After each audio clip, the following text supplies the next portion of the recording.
మీకు తెలిసిందే ఇండియాలో ఖాన్ సార్ అంటే తెలియని స్టూడెంట్స్ ఎవరు ఉండరని. यस है। तो आज आपको हम गवर्नर के बारे में पढ़ाते हैं। देखिए पॉलिटी में इससे पहले हम आपको बताए थे कि पॉलिटी में टोटल भाग की संख्या 22 है। తనకొచ్చిన దేశీ స్టైల్లో కోట్లాది మంది స్టూడెంట్స్ కి కష్టమైన సబ్జెక్ట్ ని కూడా తమిళ నోట్లో పెట్టినట్టు చెప్తారు. भाग संख्या है यानी राज्य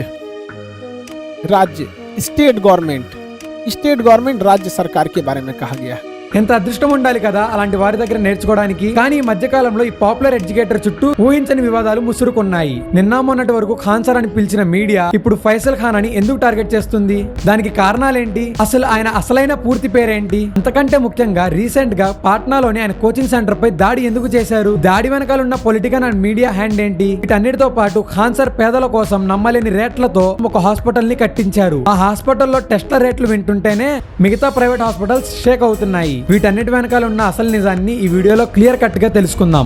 వీడియో చాలా ఇంట్రెస్టింగ్ గా ఉండబోతుంది, అసలు స్కిప్ చేయకుండా చూడండి. మొదటగా అసలు పేరు వివాదంలోకి వెళ్దాము. ఖాన్ సార్ ఎప్పుడు తన పర్సనల్ లైఫ్ ని, తన పర్సనల్ పేరుని ఎప్పుడు మీడియా ముందుకు రివీల్ చేయడానికి ఇష్టపడలేదు. ఒకానొక ఇంటర్వ్యూలో అతని అసలు పేరు అడిగితే నేను అమిత్ సింగ్ ని కావచ్చు లేదా ఖాన్ సార్ ని కావచ్చు, స్టూడెంట్స్ కి నా పేరుతో ఏం పని, నా చదువు ముఖ్యం గాని అని నవ్వుతూ ఈ మాట చెప్పి లెగిసిపోయారు. కానీ చట్టపరమైన రికార్డులు మరియు పోలీస్ ఎఫ్ఐఆర్ల ప్రకారం ఆయన అఫీషియల్ పేరు ఫైసల్ ఖాన్. రీసెంట్ గా జరిగిన కొన్ని ఇష్యూస్ వల్ల ఈ అఫీషియల్ నేమ్ బయటకు వచ్చింది. అయితే కొందరు పొలిటికల్ లీడర్స్ దీనికి మతపరమైన రంగు వేయడానికి చూశారు. కానీ ఖాన్ సార్ స్టూడెంట్స్ మాత్రం ఆయన పేరు ఏదైతే మాకేంటి, ఆయన మాకు దేవుడు లాంటి గురువు అని చాలా బాగా సపోర్ట్ చేశారు. పేరు పక్కన పెడితే అసలు వివాదం మొదలైంది ఆయన పేరుతో కాదు, ఆయన క్రియేట్ చేసిన ఒక పెద్ద ఎడ్యుకేషనల్ ఎంపైర్ మరియు ఒక పెద్ద హాస్పిటల్ ప్రాజెక్ట్ తో. చదువుని చాలా మంది పేద పిల్లల కోసం అందించిన ఖాన్ సారే ఇప్పుడు చదువులోనే కాకుండా వైద్య రంగాన్ని కూడా పేదల కోసం అందుబాటులోకి తీసుకువచ్చారు. పట్నాలోని అశోక్ రాజ్పథ్ ఏరియాలో ఖాన్ హెల్త్ కేర్ హాస్పిటల్ ని నిర్మించారు. అసలు ఈ హాస్పిటల్ వెనుక ఉన్న అసలు కాన్సెప్ట్ ఏంటో తెలుసా?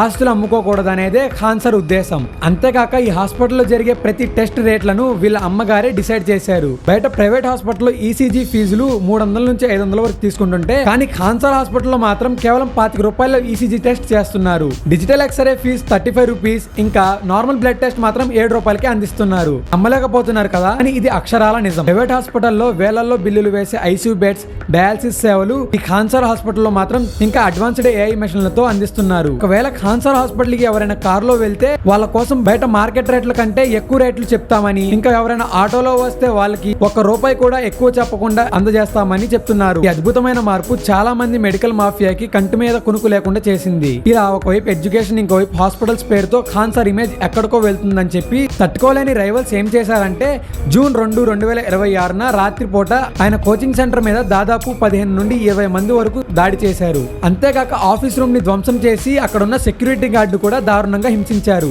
ఆ గందరగోళంలో ఖాన్ సార్ సెక్యూరిటీ గార్డ్స్ ప్రాణరక్షణ కోసం గాల్లోకి 2 రౌండ్లు కాల్పులు జరపాల్సి వచ్చింది. అసలు ఈ దాడి వెనక ఉంది ఎవరో కాదు, పాట్నాలోని పక్కనే ఉన్న జ్ఞాన్ బిందు కోచింగ్ సెంటర్. దాని అధినేత Roshan Anand. Bihar police constables results రాగానే టాపర్స్ క్రెడిట్స్ కోసం ఇద్దరి మధ్య ఒక పెద్ద వార్ జరిగింది. అంతేగాక ఖాన్ సార్ టాపర్ ని 10 లక్షలు పెట్టి కొనేశాడని రోషన్ ఆనంద్ వాట్సాప్ చాట్స్ ని లీక్ చేశారు. ఈ గొడవ చివరికి ధ్వంసం చేసే దగ్గర నుంచి బాంబులు వేసుకునే వరకు వెళ్ళింది. ఈ దాడి కేసులో రోషన్ ఆనంద్ ను పోలీసులు అదుపులోకి తీసుకున్నారు. కథ ఇక్కడితో అయిపోలేదు ఫ్రెండ్స్. ఆ రాత్రి ఫైరింగ్ చేసిన సెక్యూరిటీ గార్డులని పోలీసులు విచారిస్తే ఖాన్ సార్ ఆర్డర్ ఇస్తేనే మేము ఆ కాల్పులు జరిపామని స్టేట్మెంట్ ఇచ్చారు. కథ ఇక్కడ నుంచి మరో ట్విస్ట్ కి మారింది. పోలీసులు ఖాన్ సార్ పై అటెంప్ట్ టు మర్డర్ ఇంకా ఆర్మ్స్ యాక్ట్ కింద ఎఫ్ఐఆర్ కూడా నమోదు చేశారు. అసలు ఈ టైం కోసం వెయిట్ చేస్తున్న మీడియా ఇంకా పొలిటికల్ లీడర్స్ ఆయన్ని ఒక క్రిమినల్ లాగా ప్రాజెక్ట్ చేయడానికి ట్రై చేశాయి. దీని వెనక ఉన్న పొలిటికల్ ఇంటెన్షన్ ఏంటంటే ఖాన్ సార్ కి ఉన్న కోట్లాది స్టూడెంట్స్ పవర్ చూసి కొంతమంది పొలిటికల్ లీడర్స్ భయపడుతున్నారు. ఆయన ఎక్కడ పాలిటిక్స్ లోకి వస్తాడన్న భయం ఒక్కటైతే, ఆయన తక్కువ ఫీజుకే చదువు మరియు వైద్యం ఇవ్వడం వల్ల చాలా మంది మాఫియాకు కోట్లాది నష్టం వస్తుంది. అందుకే అందరూ ప్లాన్ వేసుకుని ఈయన టార్గెట్ చేశారు. Patna district court Khan sir case పై స్టే విధించింది. అది కేవలం సెల్ఫ్ డిఫెన్స్ కోసం చేసిన ఫైరింగ్ అని చెప్పి కోర్టు లాయర్లు స్పష్టంగా నిరూపించారు. సో ఫ్రెండ్స్, ఇది ఖాన్ సార్ అలియాస్ ఫైసల్ ఖాన్ వివాదం మరియు ఆయన కట్టించిన ఒక పెద్ద హాస్పిటల్ వెనకాల ఉన్న నిజాలు. 25 రూపాయల ఈసీజీతో మరియు 35 రూపాయల డిజిటల్ ఎక్స్రేతో పేదలకు అండగా నిలుస్తున్న గురువుని ఇలా టార్గెట్ చేయడం ఎంతవరకు కరెక్ట్ అంటారు? చట్టం తన పని తాను చేసుకుంటూ పోతుంది, కానీ ఒక గురువుగా, సమాజ సేవకుడిగా ఖాన్ సార్ ప్రజల గుండెల్లో ఎప్పటికీ నిలిచిపోతారు. ఈ వివాదంపై మరియు ఆయన హాస్పిటల్ రేట్లపై మీ అభిప్రాయం ఏంటో కామెంట్స్ లో కామెంట్ చేయండి. వీడియో కనుక నచ్చితే ఒక లైక్ చేసి మీ ఫ్రెండ్స్ అండ్ ఫ్యామిలీ మెంబర్స్ కి కూడా షేర్ చేయండి. ఇంకా ఇలాంటి ఇంట్రెస్టింగ్ అండ్ అనలిటికల్ వీడియోస్ కోసం మన ఛానల్ ని ఇప్పుడే సబ్స్క్రైబ్ చేసుకోండి.